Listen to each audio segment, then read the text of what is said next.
ನನ್ನೆಲ್ಲ ಯೂಟ್ಯೂಬ್ ವೀಕ್ಷಕ ಸ್ನೇಹಿತರಿಗೆ ನಿಮ್ಮ ಸುಪ್ರಿಯ ಶಿವಮೂರ್ತಿಗೌಡ ಮಾಡುವ ನಮಸ್ಕಾರಗಳು.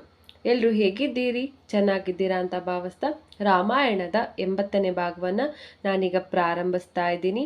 ನೀವಾಗಲೇ ಕೇಳಿರುವ ಹಾಗೆ 79ನೇ ಭಾಗದಲ್ಲಿ ರಾವಣನು ಸೀತೆಯನ್ನು ಕಾಯುತ್ತಿದ್ದಂತಹ ಕಾವಲುಗಾರ್ತಿಗೆ ಏನಾದರೂ ಮಾಡಿ ಅವಳು ನನ್ನವಳಾಗಬೇಕು, ಆ ರೀತಿ ಮಾಡಿ ಅಂತ ಹೇಳಿ ಅವನು ಅಲ್ಲಿಂದ ತೆರಳ್ತಾನೆ.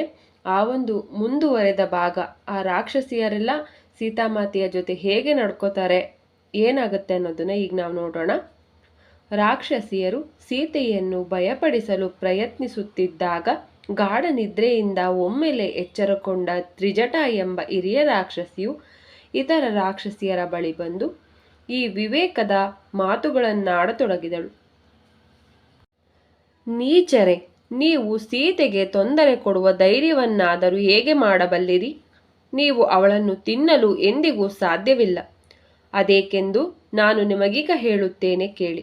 ನಾನು ಈಗ ತಾನೇ ಒಂದು ಆಶ್ಚರ್ಯಕರವಾಗಿದ್ದಂತಹ, ನಂಬಲಾಗದಷ್ಟು ಸ್ಪಷ್ಟವಾಗಿದ್ದ ಕನಸೊಂದನ್ನು ಕಂಡೆ. ರಾಮನು ಸೀತೆಯನ್ನು ಕಾಪಾಡಲು ಇಲ್ಲಿಗೆ ಬಂದಿರುವುದನ್ನು ಹಾಗೂ ಎಲ್ಲ ರಾಕ್ಷಸರನ್ನು ಸಂಹರಿಸಿದ್ದನ್ನು ನಾನು ಕನಸಿನಲ್ಲಿ ಕಂಡಿರುವೆ. ಬೇರೆ ರಾಕ್ಷಸಿಯರು ಅವಳ ಕನಸನ್ನು ಸವಿಸ್ತಾರವಾಗಿ ವಿವರಿಸುವಂತೆ ಬೇಡಿಕೊಂಡಾಗ ತ್ರಿಜಟ ಮುಂದುವರೆಸಿದಳು. ಶ್ವೇತವರ್ಣದ ಉಡುಪನ್ನು ಹಾಗೂ ಹೂಮಾಲೆಗಳನ್ನು ಧರಿಸಿದ್ದ ರಾಮ ಲಕ್ಷ್ಮಣರು 1000 ಶ್ವೇತ ಅಶ್ವಗಳಿಂದ ಎಳೆಯಲ್ಪಡುತ್ತಿದ್ದ ಸ್ವರ್ಗೀಯ ರಥದಲ್ಲಿ ಕುಳಿತಿದ್ದು ಗಾಳಿಯಲ್ಲಿ ಹಾರಾಡುತ್ತಿರುವುದನ್ನು ನಾನು ಕಂಡೆ. ಬಳಿಕ ದೃಶ್ಯ ಬದಲಾಯಿತು. ಆಗ ಶ್ವೇತ ವಸ್ತ್ರಗಳನ್ನು ಧರಿಸಿದ್ದ ಹಾಗೂ ಒಂದು ಬೃಹದಾಕಾರದ 4 ಕೋರೆಗಳುಳ್ಳ ಆನೆಯ ಮೇಲೆ ಕುಳಿತಿದ್ದ ರಾಮನನ್ನು ನಾನು ಕಂಡೆ. ಶ್ವೇತವರ್ಣದ ಉಡುಪನ್ನು ಧರಿಸಿದ್ದ ಸೀತೆಯು ಸಾಗರದ ಮಧ್ಯದಲ್ಲಿ ಒಂದು ಶ್ವೇತ ಪರ್ವತದ ಮೇಲೆ ನಿಂತಿದ್ದಳು. ರಾಮನು ಹತ್ತಿರ ಬಂದೊಡನೆಯೇ ಅವನ ಆನೆಯನ್ನೇರಿದ ಸೀತೆಯು ತನ್ನ ಪ್ರಿಯಪತಿಯನ್ನು ಮರಳಿ ಸೇರಿದಳು. ಇದಾದ ಬಳಿಕ ರಾಮ, ಸೀತೆ ಮತ್ತು ಲಕ್ಷ್ಮಣರು ಪುಷ್ಪಕ ವಿಮಾನದಲ್ಲಿ ಉತ್ತರದೆಡೆಗೆ ಹಾರಿದ್ದನ್ನು ನಾನು ಕಂಡೆ ಎಂದಳು. ಹೀಗೆ ಮುಂದುವರಿಸುತ್ತಾ, ನಂತರ ತಲೆ ಬೋಳಿಸಿಕೊಂಡಿದ್ದ ರಾವಣನನ್ನು ನಾನು ಕಂಡೆ. ಅವನ ದೇಹವು ಕೆಂಪು ಶ್ರೀಗಂಧದಿಂದ ಲೇಪಿತವಾಗಿದ್ದು ಅವನು ಕತ್ತೆಗಳಿಂದ ಎಳೆಯಲ್ಪಡುತ್ತಿದ್ದ ರಥದಲ್ಲಿ ಚಲಿಸುತ್ತಿದ್ದನು. ತೈಲವನ್ನು ಕುಡಿಯುತ್ತಿದ್ದು ಬುದ್ಧಿಭ್ರಮಣೆಯಾದವನಂತೆ ನಗುತ್ತಿದ್ದನು. ರಥವು ಮುಂದುವರೆದಂತೆ ದುರ್ಗಂಧವನ್ನು ಹೊರಹಾಕುತ್ತಿದ್ದ ಹೊಲಸು ವಸ್ತುಗಳಿಂದ ತುಂಬಿದ್ದ ಮಬ್ಬಾಗಿದ್ದಂತಹ ನರಕವೊಂದರಲ್ಲಿ ರಾವಣನು ಮರೆಯಾದುದನ್ನು ನಾನು ಕಂಡೆ. ಆದರೆ ವಿಭೀಷಣನನ್ನು ಹೊರತುಪಡಿಸಿ ಕುಂಭಕರ್ಣ ಹಾಗೂ ರಾವಣನ ಎಲ್ಲ ಮಕ್ಕಳು ಇದೇ ಪರಿಸ್ಥಿತಿಯಲ್ಲಿರುವುದನ್ನು ನಾನು ಕಂಡೆ. ಆದರೆ ವಿಭೀಷಣನು ಮಾತ್ರ 4 ಕೋರೆಗಳನ್ನು ಹೊಂದಿದ್ದ ಆನೆಯ ಮೇಲಿದ್ದ ಶ್ವೇತ ಛತ್ರದ ನೆರಳಲ್ಲಿ ಕುಳಿತಿದ್ದಂತಹ ಹಾಗೂ ಶಂಖ ಮತ್ತು ನಗಾರಿಗಳ ವಾದನಗಳ ನಡುವೆ ಸವಾರಿ ಮಾಡುತ್ತಿದ್ದುದನ್ನು ನಾನು ಕಂಡೆ. ಕಡೆಗೆ ಸಂಪೂರ್ಣ ಲಂಕೆಯು ಕುಸಿದು ಸಾಗರಕ್ಕೆ ಬೀಳುವುದನ್ನು ನಾನು ಕಂಡೆ. ಅತಿ ಶೀಘ್ರದಲ್ಲೇ ರಾಮನು ಇಲ್ಲಿಗೆ ಬರುವನು ಮತ್ತು ಎಲ್ಲ ರಾಕ್ಷಸರನ್ನು ಸಂಹರಿಸಿ ಸೀತೆಯನ್ನು ಮರಳಿ ಪಡೆಯುವನೆಂದು ನಾನು ತೀರ್ಮಾನಿಸಿದ್ದೇನೆ. ಈಗ ನೀವು ಸೀತೆಯನ್ನು ಹಿಂಸಿಸುವುದನ್ನು ತ್ಯಜಿಸಿ ಅವಳಲ್ಲಿ ಕ್ಷಮಾಪಣೆಯನ್ನು ಕೇಳಿ. ಅದೇ ವೇಳೆಗೆ ಶ್ರೀಮಂತ ಪುರುಷನಿಗಾಗಿ ಸೇವಕರು ಕಾತರದಿಂದ ಕಾಯುವ ಹಾಗೆ ಶುಭ ಸೂಚನೆ ಚಿಹ್ನೆಗಳು ಸೀತೆಯ ನಿಷ್ಕಳಂಕವಾದ ದೇಹದಲ್ಲಿ ಕಾಣಿಸಿಕೊಂಡವು. ಅವಳ ಕಮಲದಂಥ ಎಡಗಣ್ಣುಗಳು ಮಿಡಿಯಲಾರಂಭಿಸಿತು.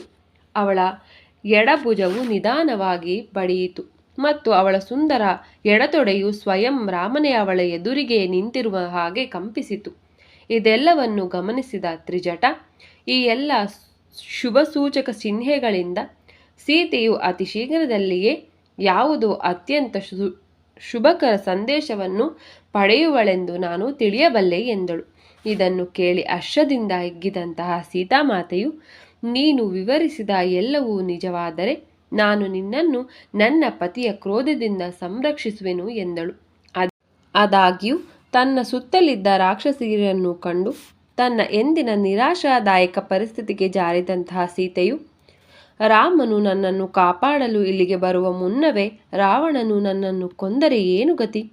ಈ ದೀನವಾದ ಪರಿಸ್ಥಿತಿಯಲ್ಲಿರುವ ನಾನು ಆ ಹಿಂಸೆಯನ್ನು ಹೇಗೆ ತಡೆದುಕೊಳ್ಳಲಿ? ಎಂದು ಯೋಚಿಸತೊಡಗಿದಳು.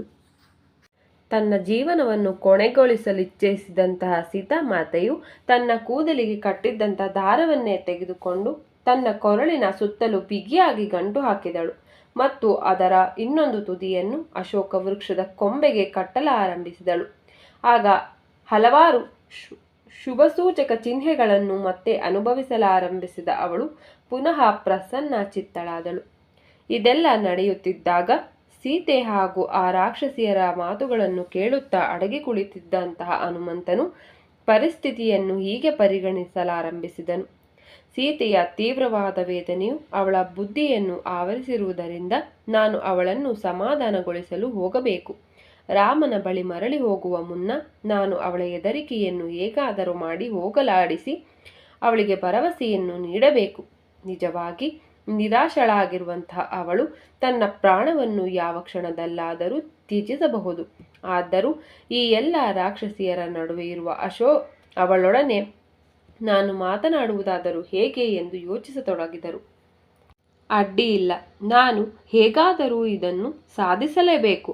ನಾನು ಸೀತೆಯಿಂದ ಯಾವುದಾದರೂ ಸಂದೇಶವನ್ನು ತಂದಿರುವೆನೇ ಎಂಬುದಾಗಿ ರಾಮನು ಖಂಡಿತವಾಗಿ ಕೇಳುವನು.